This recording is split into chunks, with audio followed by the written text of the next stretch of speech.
They had identical 51-31 records in the regular season, but the Cleveland Cavaliers took 3 out of 4 from the Raptors in the regular season to secure the home court advantage for their Eastern Conference semifinal series. The Raptors knocked out Milwaukee in 6 in the opening round, while the Cavs made quick work of Indiana. So after that sweep of the Pacers, the Cavs had 7 nights off before resuming their quest. You got to take a hard when they got it. You got to take a hard when they're doing the curling nail stuff, they imitate drinking beer, like throwing balls off the glass. Is this the playoffs? It's the playoffs. Come on, man. I don't listen. Sometimes you lose, but when they just start toying with you, throwing balls off the backboard, So you talked about all this. This is all about belief from the Toronto side. So does this shake their belief if it was there when this series started? This just makes it worse. Yeah, so it shakes it. Yes. I really don't think, like I told you, I used my hockey analogy earlier. Yeah, you're going to go another sport now? No. I used like some teams. Other than the 12 players maybe in that locker room, and I'm not even sure they believe, to be honest with you, I don't think they really believe they can beat the Cavaliers. I think they're like, well, we can beat them, but they really don't mean it.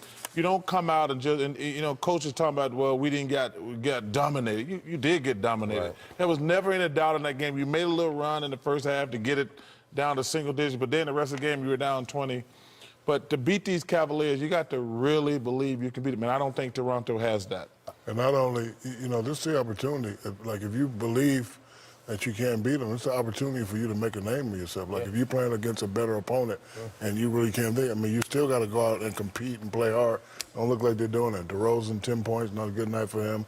Lowry, 15, not a good night for him. And they damn near have to play perfectly to beat the Cavaliers, and I think they could probably get a game. But there was this thought, you played these tight games. Yeah, Cleveland won 3 out of 4, but they were tight games. And now here's Toronto with Serge Ibaka in the mix, with P.J. Tucker in the mix. This maybe is going to be a different kind of result, but Game 1 didn't prove that out. No, and when you watch the game, you watch Toronto let Cleveland get out and get a lead. Then you watch Toronto start playing hard because, we believe. And then they get close, and then Cleveland start playing basketball again, they fall back. And so for me, to Chuck's point, like, that's a sign of fear. You come out, you're supposed to hit them in the mouth.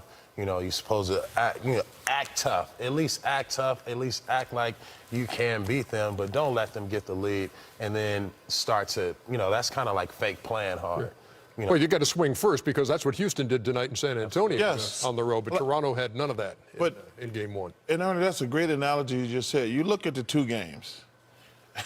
Toronto came out and just got punched in the mouth and really never recovered. They got it close for a minute, but their game was over. The Rockets came out and punched the Spurs in the mouth and kept punching. Like, they came in. And I always tell people, you don't have to win the game. You have to let them know, like, we're here. We're here to play, and it's going to be a hell of a series. And to watch these 2 games tonight, you're like, Toronto can't beat Cleveland. You're like, these Spurs, they're in trouble. This is a long, drawn-out series, but there are some serious issues for the Spurs they're going to have to address.